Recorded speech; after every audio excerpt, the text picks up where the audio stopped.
The point of all end times prophecy, the point of Revelation, the point of all this is that when Jesus comes back, in an instant, everything will finally be made right.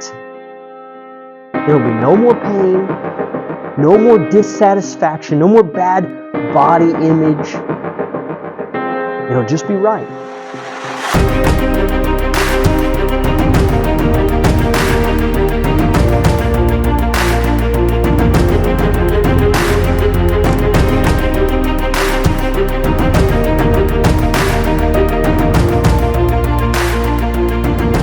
Welcome to the Reach College Podcast with your speaker, Pastor Taylor Gabbert. Okay, so I really hate the Transformers movies. If you've ever seen, I've seen all of them. Like I don't know why I keep watching them. Honestly, I think usually I don't think they're doing that well. I don't know how they keep coming out with them, but they put them like in all the places you can get to them really easily, right? Like they're on, if you're on an airplane, there's like every Transformer movie every time because I think it's cheap. But so I will watch them for some reason, but I can't stand them. And part of the reason I can't stand them is because after like maybe the first one, which was probably the only decent one ever made, they started just doing this thing where they were like, you know what would be awesome is if we did a computer animated CGI hour-long fight scene every single movie. And they all blend together. I couldn't tell you, I've literally have seen them, every single one of them. I have no idea what the plot is like from any movie to the next, except that there are robots and they change back and forth from cars to robots. That's as far as I've gotten, seen them all. So one of the things that I really dislike about the movies, I think that Transformers is like actually kind of a cool concept, like the old school version of it. One of the things that's like dumb about it to me is that the cars can like just change into whatever. They don't go back and forth to the same car. They're just like, today I'm a Camaro, and then tomorrow I'm different. And I'm just like, okay, cool. Then be a jet plane. What are we doing? Like I don't understand what this movie's about. So again, I'm not real sure why I keep watching them. Okay, so that was like an entirely fantasy idea. This idea of like these, creatures, these robots that can just shift to pretty much any version, anything they want to be, pretty much however they feel in the moment. Now, I am not actually, I actually kind of just realized this morning. These bullet points and what I'm about to say next actually connect very little, but they're going to appear to connect way more than I meant for them to. And I'm not trying to be cavalier about this, but we actually live in a day and age where we've bought into a mindset that says we can shift back and forth and be whatever we want to be at any given moment, right? And so, again, this is not actually a message about like body positivity. That point will make more sense when I get there. But the point is, we actually live in a society right now where when we look at who we were made to be, what our body type is, we've decided we can just feel a different way about it and like, I guess, manifest that into existence. And we happen to live in a day and age where science has like caught up enough to help us with that mindset, right? So it's interesting because what we're going to talk about today, one of the things that Paul's going to do in the first part of this chapter is he's going to remind us that is in fact not how reality works. It's not just up to you to just kind of feel a certain way and shift, and you can kind of pick what reality you're going to live in now. What he's going to show us by way of analogy is he's actually going to talk about God has created things with specific bodies and purposes and even glories. There's good things about the way God has created everything and the bodies that he has given everything. And God is the one who chooses that. Not us, not based on how we feel in the moment, not based on just, what we want to be today, but God actually is the one determining for all things, not just humans, but for all creation, what it's going to be, right? What it's going to look like. Now, what that being said, there is a transformation that you are offered in this life to be a part of. Now the interesting thing is it's actually like a setting right. So you were designed to be a certain way, and because of sin, that fell apart. It broke down. It's not the way it's supposed to be. And so you've been offered a chance to transform back into what you're supposed to be in the first place. What's broken down. And so we are in chapter 15 of 1 Corinthians, and Paul's been talking about the resurrection. And it's been, it's such a good chapter. We broke it down into 3 weeks because we're looking at Paul making this argument. He starts really making an argument against people who are denying the bodily resurrection of believers. And he's saying, okay, well, if we're not going to rise again, then Christ didn't rise. If Christ didn't rise, then we won't rise again. He's saying they're connected. It's not one or the other. They are together, right? And then he moved from that into the theological explanation for why the resurrection is so important. And he said, look, if the resurrection goes out the window, so does our whole faith.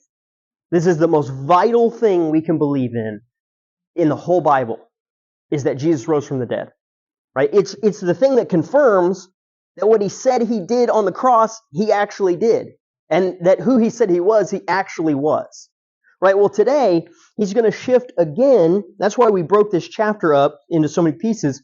That and it's 58 verses. But as we shift into the last part of Paul's argument in chapter 15, what he's saying is, now he's going to focus on the practical reason why we need the resurrection and what it does for us. How are we affected by the resurrection? Other than just the fact that we believe that Jesus rose from the dead because that confirms he was God and that he did in fact pay the penalty for our sins. What does it do for us? Why is it so important? What does it mean for us? And he's going to shift today into talking about what's going to happen to believers in the resurrection. Why that's important? Why that's something we believe in, right? And so as we've been in this book, one of the themes that has run through, especially the later half, is this theme of spiritual people. So he is talking to specifically a group in the Corinthian church who thinks they're like the special Christians. And part of it is because this group has some spiritual giftings that maybe are manifesting in a more public way. They're not, if we think, one of the spiritual gifts is administration, you never see that person. As a matter of fact, the people that have that spiritual gift usually are not trying to get the spotlight. They're not the stage, personalities, right? Well, the people that we're having trouble with in the Corinthian church, they are the ones who want to be the center of attention. And they are using their spiritual gifts as a way to get that attention. And so if you're paying attention for that theme, the last half of 1 Corinthians, Paul's just getting jabs in one after another at that group.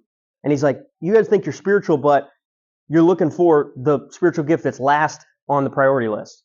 You guys think you're spiritual, but you're doing the least spiritual thing every step of the way. And then we got to chapter 15, and he said, you guys think you're spiritual, but you're denying the actual thing that makes our faith valid and work, right? And so today, he's going to continue addressing kind of that same problem because he's going to talk about what it really means to be spiritual.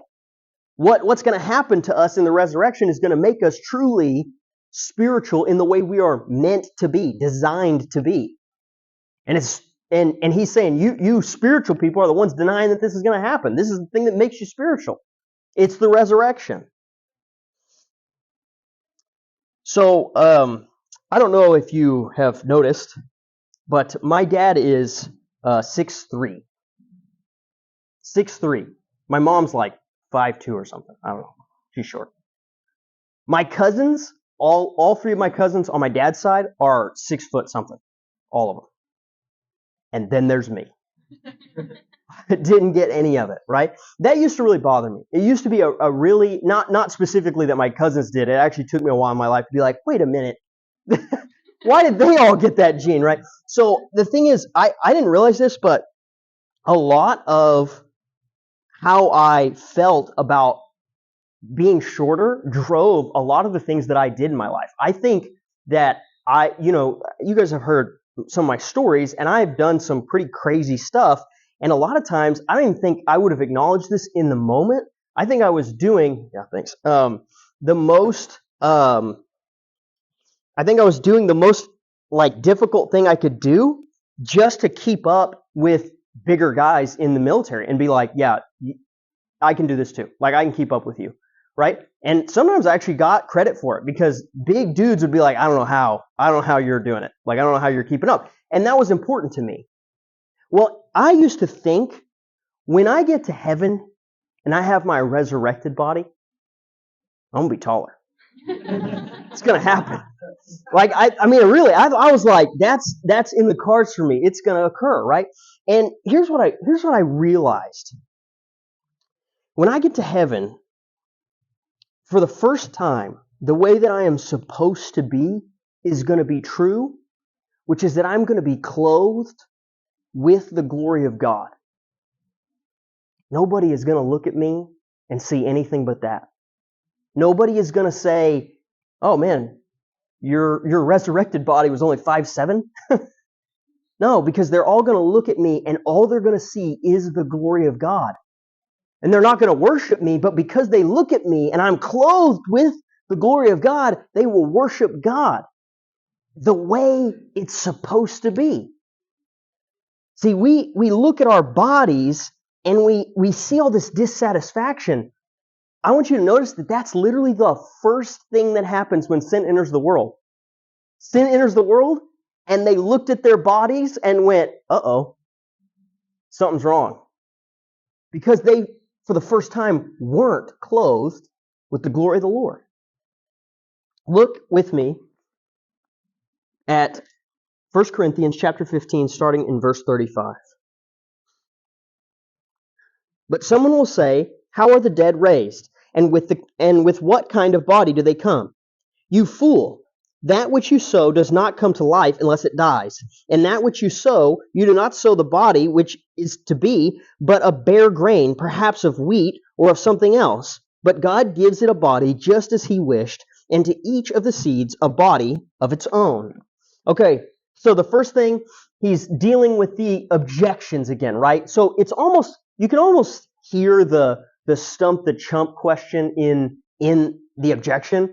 It's like the whole, I always kind of tease that question that's like, can God make a rock so big even He can't? I tell you not to answer those questions, right? Because that person doesn't actually want to have a conversation. They want to stump you.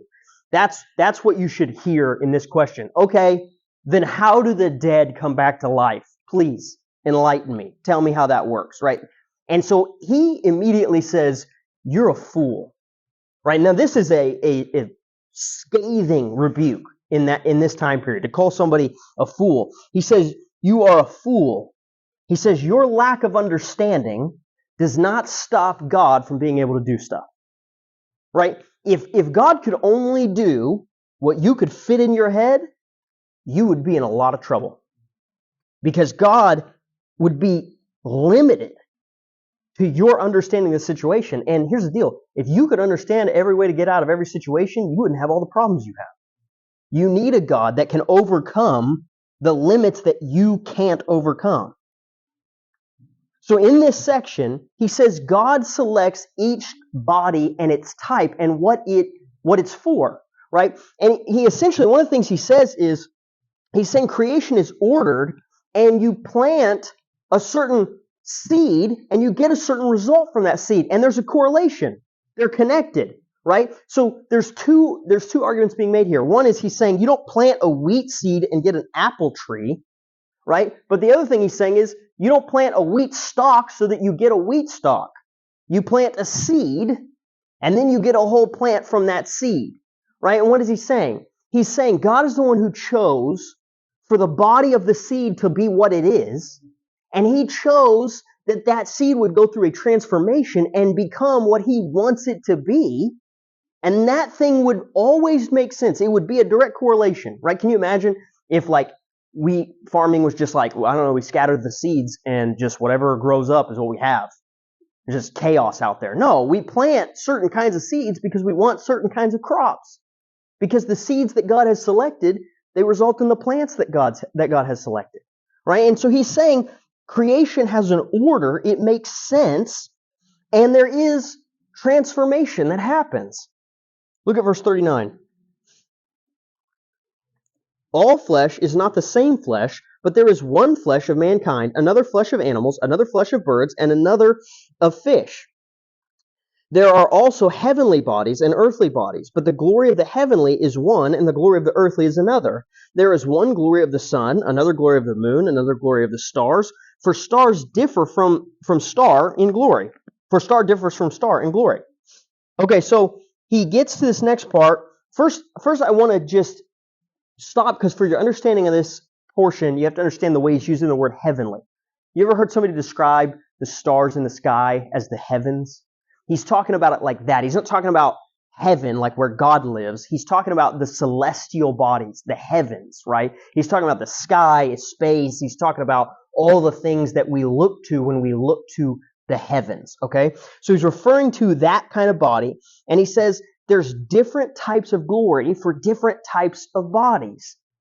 See, there's body image, but it's all based on what God has chosen it to be, and he's extremely happy with what it is. Think about it like this. What if the sun was like, man, I wish I could be that wheat seed? That wouldn't even make sense. But it doesn't make sense in reverse either. The wheat seed isn't like, man, the moon has got it going on. I wish I had that body. Right? But that's exactly what he's talking about. He's saying, no, God is the one who selected the glory of each of these bodies, and he is ultimately pleased with it. See, we do this all the time. We are very unhappy with ourselves, with who we were made to look like. We don't see that God is only happy. He's perfectly pleased with who he made us to be. He's also aware that we're not yet perfected. But see, here's the thing about God. God can already see the finished product. See, when you look in the mirror, you're like, not there yet. God never sees you that way, right? And when God looks at his creation, whether he's looking at you or the moon or a grain of wheat, he's satisfied. He's actually pleased with what he has chosen that thing to be and that body for it to inhabit. And even still, he has plans for transformation. He has plans for change. He has plans for things, but they are different. He doesn't have the same plans for the moon that he has for you. He doesn't have the same plans for a grain of wheat that he has for the sun, right? They meet different purposes and they glorify God in different ways. Now, one of the things I want you to see is he said people, animals, birds, and fish, right? And then he said sun, moon, and stars.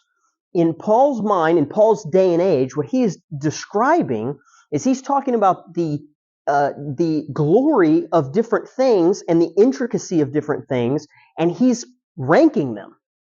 He's saying, man, the human is the pinnacle of creation. That's above the animals. That's above the birds. That's above the fish.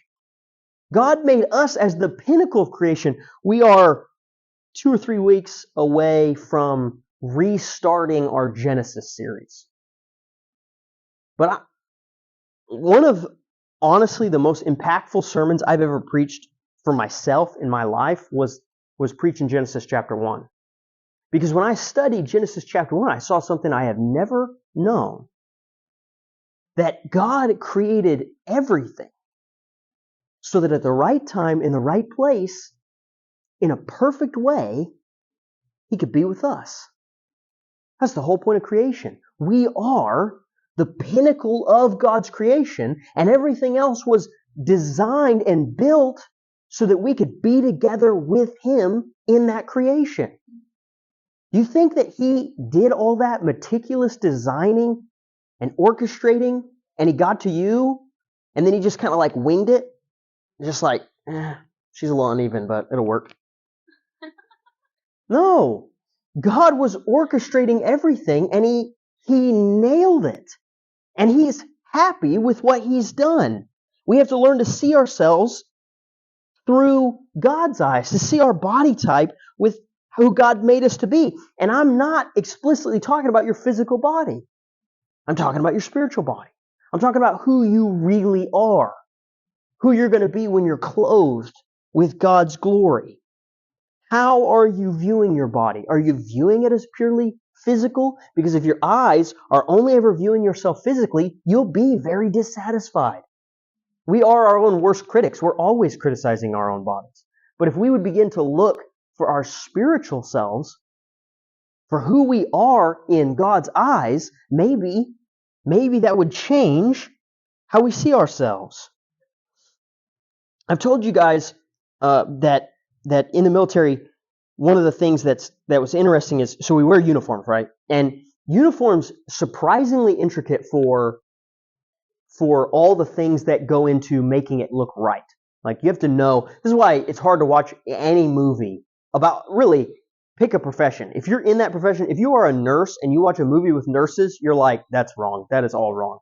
Right? Because why? Because Hollywood is imitating what is way more intricate in real life.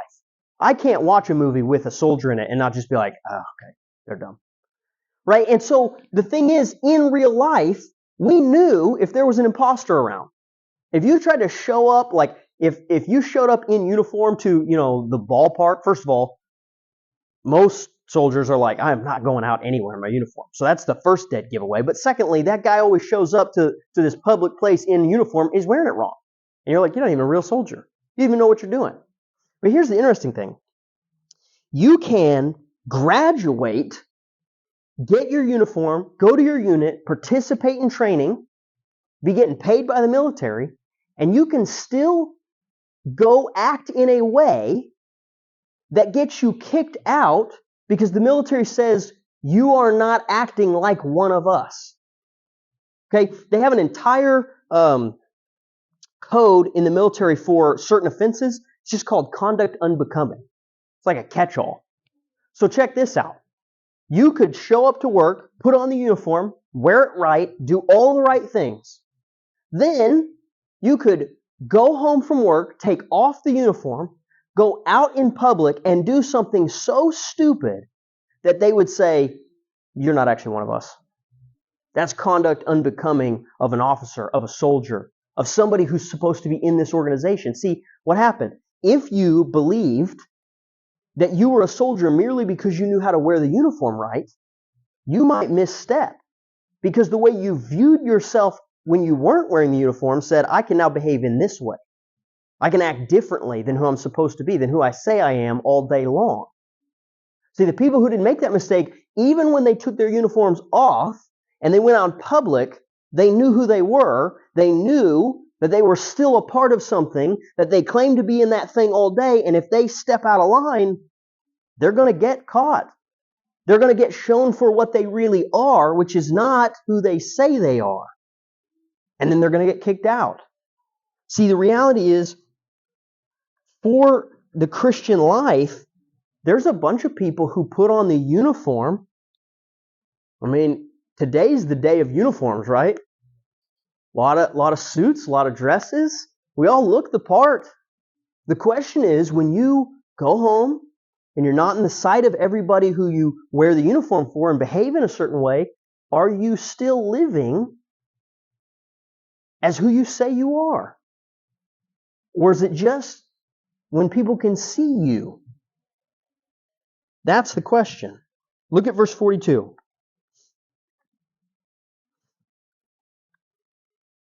So also is the resurrection of the dead. It is sown a perishable body. It is raised an imperishable body. It is sown in dishonor. It is raised in glory. It is sown in weakness. It is raised in power. It is sown in the natural body. It is raised a spiritual body. If there is a natural body, there's also a spiritual body. So also it is written, the first man, Adam, became a living person. The last Adam was a life-giving spirit. So he used the seed analogy to basically explain the way the world works, right? He said, this is the way things are. God has chosen things. He has picked what they will transform into, what their uses are. And then he begins to shift, but he stays with the seed analogy, right? So he's going to use the seed analogy to talk about the resurrection for our bodies. he uses words when he's saying sown, he says perishable, dishonor, weakness, natural. What is he describing? He's describing the sin condition. He's describing the frail version, our temporary bodies, the ones that are failing us, right? Some of you are intimately familiar with how your bodies are failing you on a daily basis. Sometimes I wake up in the morning and I'm like, okay, I know my knee's going to be better in heaven. That's for sure, you know? And the reality is, this is not the way we're meant to be, right? And here's the best part of this. When he says Adam was made alive.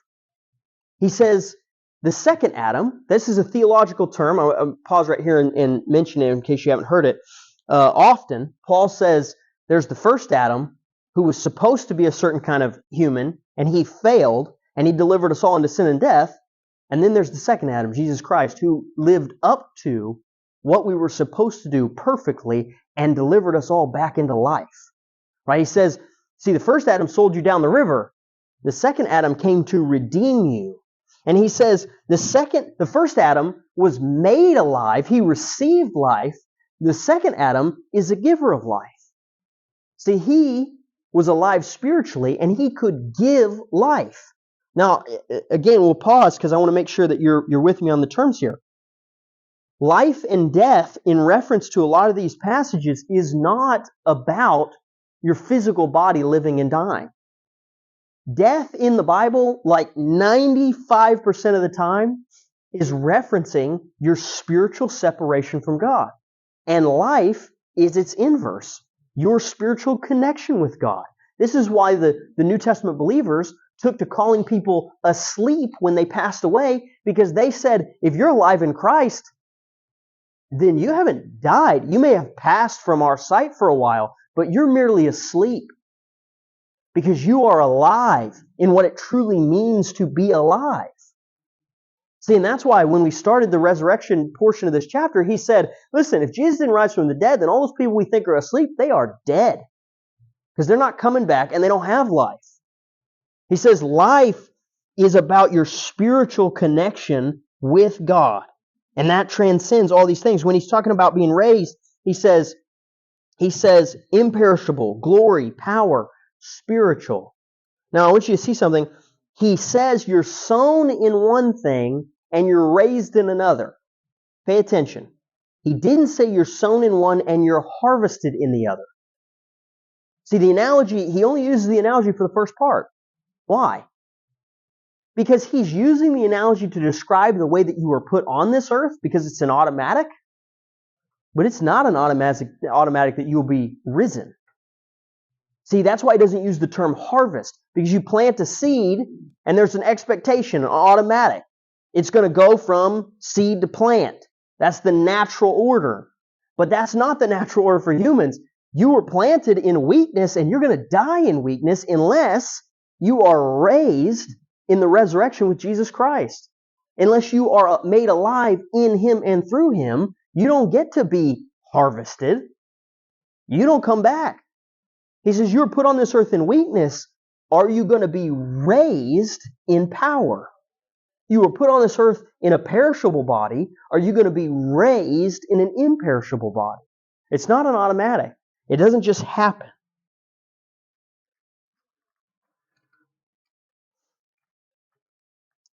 The other thing I want you to see is that he is not, something we do when we read this passage is we split between body and spirit, and we think that when he's talking about spiritual, he's talking about our spirit. Okay? This is not Paul talking about your physical body and then whatever part of you is essence or spirit. He's talking about your natural body and your spiritual body, as in your physical body, but that the origin of which is spiritual. You were not designed to be just physical.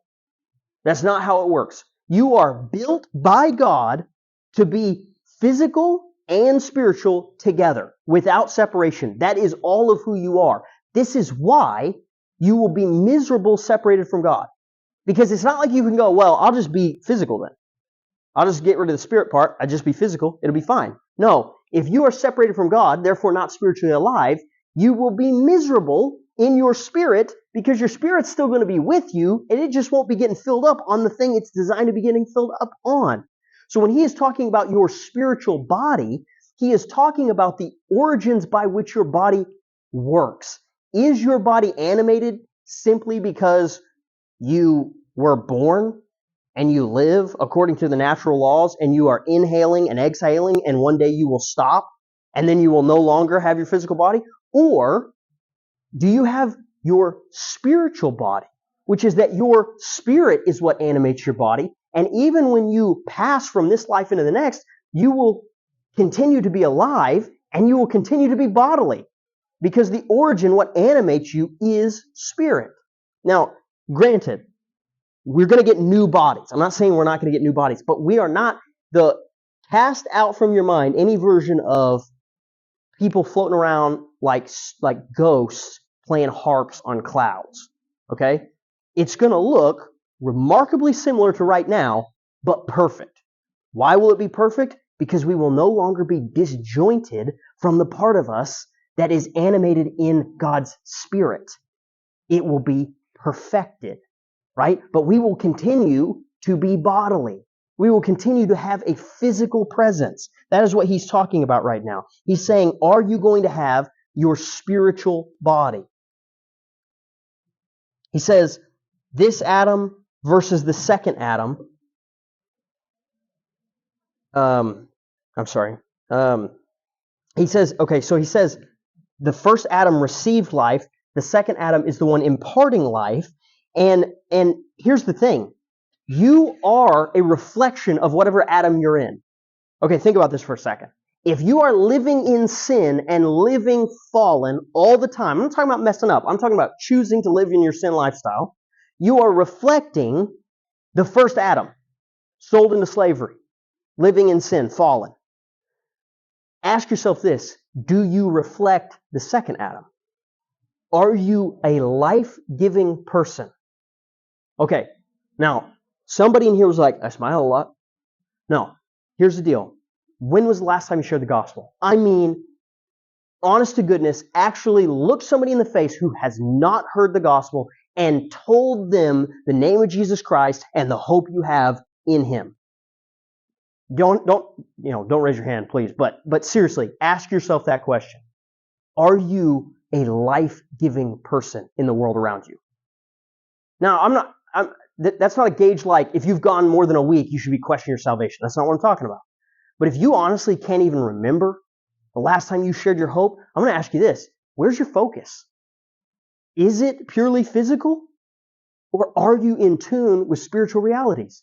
Because if you are reflecting Christ, the second Adam, he was a life-giving person. He brought people to God. Are you doing the same thing? Are you a life-giving person? Or are you totally tied up in the physical and completely ignoring that people around you need to hear the gospel? Look at verse 46. However, the spiritual is not first, but the natural, then the spiritual. The first man is from earth, earthy. The second man is from heaven. As is the earthy one, so are those who are earthy. And as is the heavenly one, so are those who are heavenly.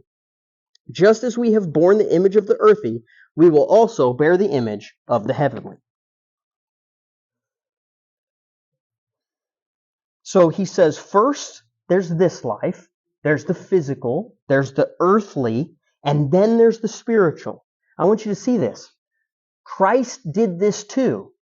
Jesus came and lived not in his resurrected body, he was never ever disconnected from God, but he still came and lived in the frail human form that we all have right now. You don't think Jesus had some aches and pains? I'm sure he did. He lived a purely human life first, and now he's living the resurrected life, right? And here's the thing. Jesus wasn't human before the incarnation. He became human. He became what we are, lived that out first, and now is living what we will live He has experienced everything we will experience perfectly. He is, the Bible calls him the firstborn of creation. When everything is made new, when everything is made right, when we are all created into our new bodies, into our new lives, He's already there. He's waiting for us. He said, I'm going ahead to prepare a place for you. Right? Just like Genesis, just like all that time that God spent preparing a place for us to be with us, Jesus is right now doing the exact same thing, and He's preparing a place where we can be with Him. In verse 47, he says earthy. He says earthy, and what he means is Adam came from dust. Right? And then the interesting thing is this verse, it actually uses the future tense when it talks about the heavenly. It says the first Adam came from dust. He was earthy. The second Adam will come from heaven. He's talking about the return of Christ. He's saying He's coming back, but He's not coming back from the earth. Right? See, even the first time He kind of came from the earth, right? He descended as a man. He was born as a baby the same way we're born. He was earthy. But He's coming back, and He's coming back from where He's going to take us, where He's going to then lead us to be with Him. You are created in God's image, but that image has been broken and corrupted. See, Genesis chapter 5, there's this line that makes the shift, where it says Adam had a son in his image. See, we were made in God's image. But now we've started bearing that corrupted image, the image of slavery to sin. See, and then what happens is, and I've told you guys this before, but being made in God's image is why we believe that all humans have value. Because every human reflects God in some admittedly broken way. Well, here's the best part. When you become a Christian, you get to repair that image, and now you begin to reflect God in the way you were supposed to all along. That's not perfect yet, but you're on the right track. You are at least now intentionally reflecting God.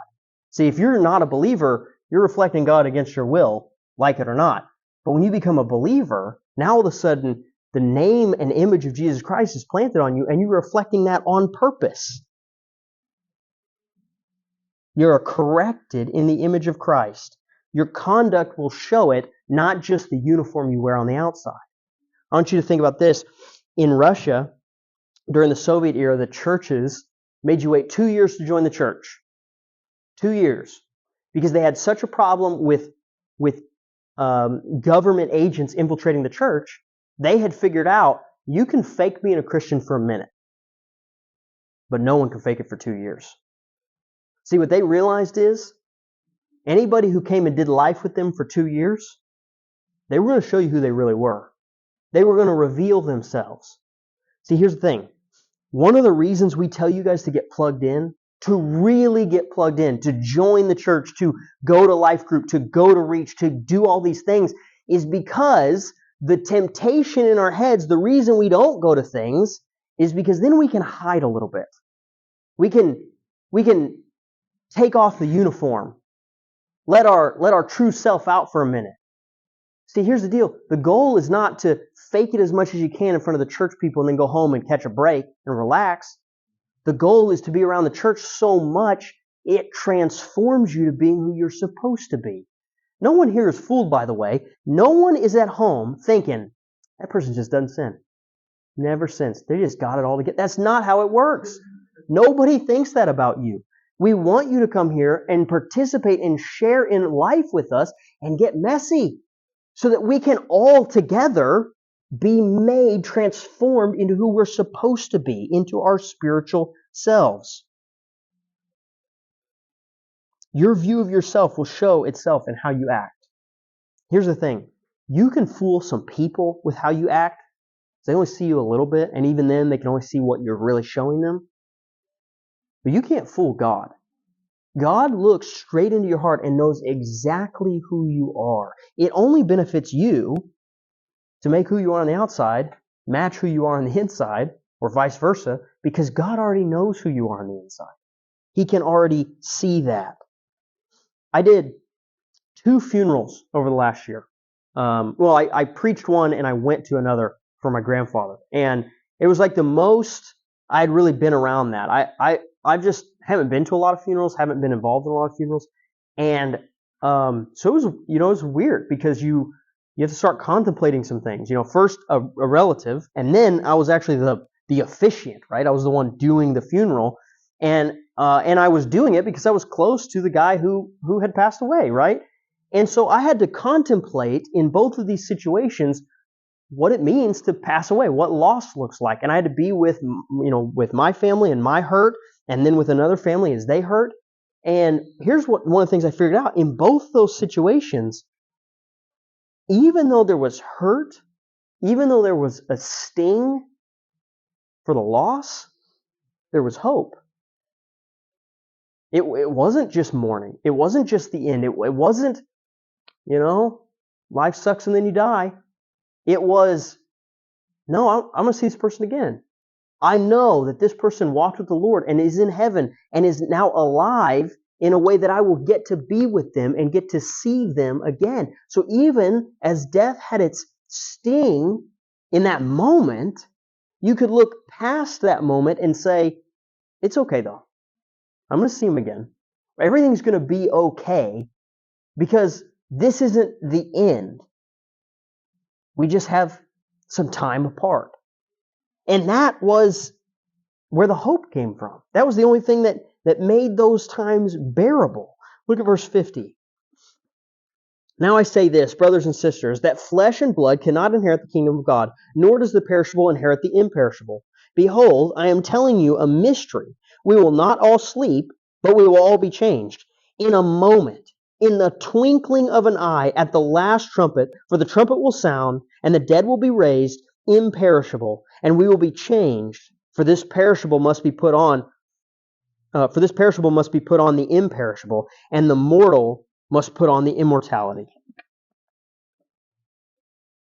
So in this moment, he says, "Listen, your perishable body, it's incompatible with the imperishable world to come. This broken version of you, it can't make it in heaven. You need to put on the imperishable. You need to put on the glory of God. You need something that cannot die, cannot waste away, because that is the only way that you can remain in eternity in the imperishable."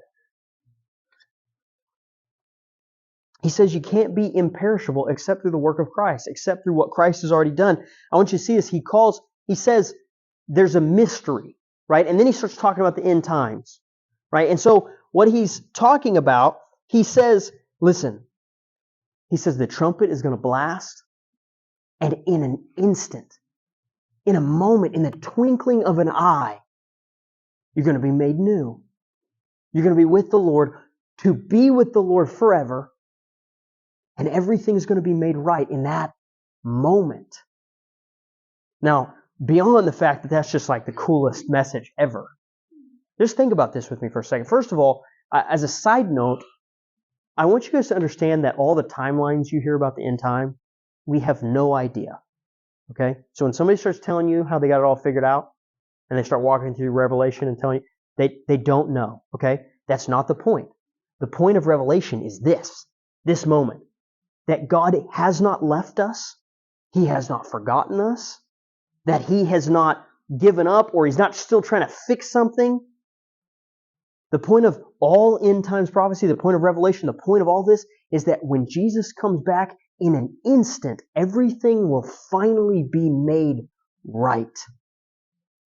There will be no more pain, no more dissatisfaction, no more bad body image. It'll just be right. And then you will never leave His presence again. See, that's the worst thing. I tell you guys, if you have your quiet time long enough, and that becomes a real part of your life and a habit, when you don't have your quiet time, it feels like you are starving. Because you get used to eating that spiritual food and being sustained in the spiritual way, and then all of a sudden you don't have it, and you notice it. Sometimes when I don't have my quiet time, I think, I used to go months like this. How did I make it? I'm so pent up after one day, I'm hangry. Because I need my spiritual food. And what this is saying is, in a twinkling of an eye, you will never not be fed again. You will never not have the Spirit with you, inhabiting you, perfectly connected to you. Ever again, everything will be made right. He says the mystery, see what he's talking about is he's saying the mystery is how. The mystery is how that's going to happen. But Paul's not concerned with how. He's leaving the how to God. He knows that it's going to happen. See, that's where our hope is. He's got these people in the Corinthian church. They're trying to figure out how. They started with, okay, how are the dead raised? How are they going to come back to life? And he goes, are you kidding me? You're asking God how He's going to do something? I don't care. God told me that it's going to happen, and I now live my life entirely based on that. See, when you start asking God how, that's when you start doing stupid stuff, because you don't believe that. You know why? Because you don't know how to raise somebody from the dead. Like, go ahead, try to figure that out. It's not going to work out for you. God knows how. I don't need to know how. I just need to focus on the fact that it's going to happen, and that affects my behavior. That affects how I live, how I act. Look at verse 54. But when this perishable puts on the imperishable, and this mortal puts on immortality, then will come about the saying that is written, death has been swallowed up in victory. Where, O death, is your victory? Where, O death, is your sting? The sting of death is sin, and the power of sin is the law. Listen, death's sting is here right now, even for Christians. We still feel it when we lose somebody. There is a sting to death in this life. Even Jesus felt that. Jesus had a sting moment. Why do you think Jesus bursted a blood vessel praying about not going to the cross? And then cried out, God, why are you forsaking me? Right? It's because for the first time in his life, he felt a separation. He felt wrath that he had never had to feel. I talk about missing a quiet time. Jesus had never been separated from the Father, and in that moment, he was. In that moment, he felt fully what we live in and hopefully never feel fully. Hopefully never experience in total separation. See, death has a sting that even Jesus felt. But your separation is actually the right of sin. See, that's why he says the power of sin is the law. Think about it like this. When you commit a crime, you're legally punished, and rightfully so. We call that justice, right? This is the reality. What he's saying is sin had a legal claim on your life that has been made void by the work of Jesus Christ. That legal claim that you couldn't escape, that you had no right to get out from under, it's now been lifted from you because of what Jesus did, because of his death, burial, and resurrection. See, in the end times, death is finally going to be defeated. It's finally going to be vanquished, so much so that the attitude Paul takes here is one of taunting it. He says, death, where's your sting? Where's your threat? How are you going to overcome me? See, that's the thing is when we experience death in this life, we feel that loss, and we feel loss in a way that says, I'm losing. Something bad happened. When we finally get to this place where God has vanquished death perfectly, we'll no longer experience that loss. We will be able to look at life and say, death, where are you? You have no claim. You can't come get me. I've been made alive, and I've been made alive perfectly. Here's the thing. Christians can do that now.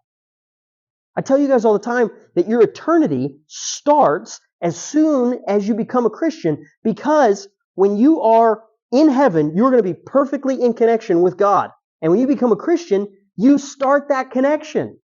You begin living a little taste of heaven. See, but before you're a Christian, you're actually just living a little taste of hell. Because again, hell's not some place with like weird half goat, half men with horns that are whipping people. Hell is just separation from God, and since you are designed to run on God, it's miserable. But as soon as you become a Christian, you begin to get that life. You begin to be sustained, and you'll never, ever not be sustained again. Now, you'll feel an ebb and flow in this life, but when you pass from this life, that's done. You are never going to feel that ebb and flow when you get to heaven. It will be made perfect. Look at the last two verses. But thanks be to God who gives us the victory through our Lord Jesus Christ. Therefore, my beloved brothers and sisters, be firm, immovable, always excelling in the work of the Lord, knowing that your labor is not in vain in the Lord. He says the victory over death is through Jesus Christ. I want you to see this. I told you that this portion was going to be the practical application of the resurrection. Here's the deal. If you do not die in this life with Christ, to raise in the next life with Christ, there is no beating death. Think about it. What are you going to do? You going to earn enough money to beat death? You're going to get famous enough to beat death? You're going to get powerful enough to beat death? Nobody's figured it out so far. What's the saying? Life, it's 100% fatal. I mean, it's coming for all of us. There's no way out of it except through the only person in all of human history that got out of it. And Jesus went through death, but now He is alive. And because He is alive, He is your only hope for being made alive.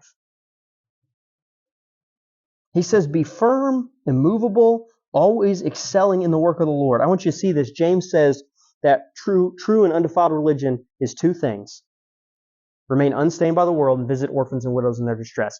I always bring this kind of thing up because I want you to see something. When you read James and you're like, be unstained by the world and visit orphans and widows in your distress, you're like, what does that mean? I have never visited an orphan in my life. Is that like vital to the Christian message? I don't know, right? And so what I want you to always understand that the way that they use these phrases, the way that they talk in the Bible, and see that the connection is perfect straight through. There's no one's talking about a different thing. Everyone in the Bible is saying the exact same thing. They're just using a little bit different language. When he says, be firm and immovable, he's saying, remain unstained by the world. It's the same thing. That is this argument. You have hope in the salvation of Jesus Christ, so don't get tied up in the things that enslave you here. You don't have to be about that. You are freed from that. And I tell you this, if you live in sin, you understand sin is what enslaves us. Right? This is not some rule book filled with all the ways that I can't have fun anymore. This is the only thing that lets me live free, that lets me be fulfilled. It's sin that enslaves me. It's sin that I can't get away from no matter how hard I try. And he says, remain firm and unmovable. Be unstained by the world. You don't have to be trapped in all the things of this world that try to kill you. And then he says, excelling in the work. That is visiting orphans and widows in their distress. What is that? That literally, let's take it back. Let's do the next layer, okay? Firm, immovable, unstained by the world. Love God. Visit orphans and widows in their distress. Excel at the work. Love others. It's almost like that's the whole message of the Bible over and over and over and over. Love God and love others. That is the message. How do you love God? You love what He loves, people. How do you love people? You introduce them to God who loves them. That is the message of the Bible. Paul's saying it right here. Be firm and immovable. Love God. And excel at the work. Show people who He is. I'm going to ask you this again. When was the last time you told somebody who Jesus Christ was? The gospel did not come to you to stop. It came to you on its way to someone else. Someone else who desperately needs to hear it. And he says, you won't be doing this in vain. I want you to understand, because Jesus rose from the dead, you can have confidence in what you're doing. You can have confidence in living this life to love God and love others, because you're not going to die and find out Jesus actually just in hell paying for his own sins. We know that he has provided the way, and we're not earning our salvation, we're reacting to it. Jesus has saved you. He's provided the way. React to it. Follow him. Do what he did. Be a giver of life to people around you. Hope in Christ's life. I put on this board, I put body positivity. What body? Not this one, not this frail vessel that I'm coasting through this life in. I'm talking about the true body, the body of Christ. I'm talking about having body positivity because I'm not looking at me and all my flaws. I'm looking at him and his perfection, and that's where my hope is. That is what's going to get me to life. It's Easter Sunday. I'm going to be honest with you guys, I couldn't have planned this better. I mean, even I messed up my weeks. I'm 1 week off of where I thought I was going to be. And this sermon fell on Easter Sunday. I mean, that's just God making the decisions, right? Because this is what you need to be thinking about on Easter Sunday. You need to be thinking about the resurrection. You need to be thinking about, we've covered it. 3 weeks, we've talked, this is the pinnacle chapter in the Bible. For 3 weeks, we have discussed Paul saying, this is central to our faith. Jesus rose from the dead.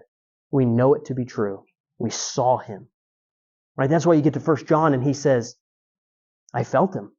I touched him. I heard him. I spoke to him. He was right there in front of me. Romans, Paul tells us not to be conformed to this world, but be transformed by the renewing of your mind. I want you to see something. Confirmation happens when the world pushes you into the shape it wants you to be from the outside. The Bible says don't let that happen. The Bible says instead, from the inside out, be transformed by the renewing of who you are, of who Jesus has made you to be. Are you letting the world form you, put pressure on you, cage you in, cause you to be a certain way? Or are you letting Christ transform you and free you from the inside out? Where is your hope? I want you to think, as you think about the empty tomb, I want you to think, who in your life do you need to proclaim that empty tomb to? Who do you need to tell the good news that Jesus is still alive to? Because you have somebody in your life who desperately needs to hear it. And listen, there's all kinds of different ways of making that happen, right? Maybe you're not quite there. Maybe you're not at that step. Fine. See all these empty chairs? Bring them here. Let's do this as a team. I'm not just talking about me. There are other people in this room that will help you share the gospel with your friends. This is a group effort because we understand the life-giving reality of what's in this book. Don't hold out on the people around you who need to hear that, who just need somebody to love them. Today, I'm going to embarrass her, but today I'm baptizing Bella. And Bella's in this room because she came to our Christmas party and people loved her. People showed her Christ likeness. It was a group effort. Listen, I got the easy part. She came into my office, sat down on the couch and said, okay, tell me about this Jesus guy. I got the easy part. She came to me. But it was people in this room loving her and showing her Christ likeness in their behaviors that got her all the way to my office. That's a testimony. Think about who in your life needs to hear the gospel. And this week, as you think on that empty tomb, go proclaim it to somebody.